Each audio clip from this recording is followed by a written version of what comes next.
So in this Wealthsimple tutorial video, I'm going to be showing you guys how to buy Microsoft stock in your TFSA here in Canada or your tax-free savings account, which you guys may know it by. So once you're into your Wealthsimple app, what you got to do is go to the bottom left and press on the magnifying glass icon.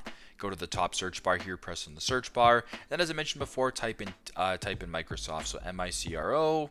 SOFT, just like that. So the Microsoft Corporation, ticker symbol MSFT, that's what we're looking for. So we're going to go ahead and press on this first option right here. Go to the bottom and press on buy, and then press on where it says stocks. Now we're going to go ahead and select our TFSA or our tax-free savings account in regards to which account we want to buy Microsoft stock in. Then go to the bottom and press on next. Then if you want to do a fractional buy, you can do that, or you can go to the top, press on fractional buy, and change it to a market buy, a limit buy, stop limit buy, or a recurring buy. We're just going to go ahead and keep it on fractional buy. I'm just going to type in $1 for demonstration purposes. Go to the bottom, press on continue. And then once you're done, go to the bottom, press to confirm order, and there you go. That is how you guys can buy Microsoft stock here in your TFSA in Canada. Make sure that you guys are familiar with the contribution limit and the rules regarding your TFSA. But I hope you guys learned something in this video. Thanks again for watching, and I'll see you in the next one.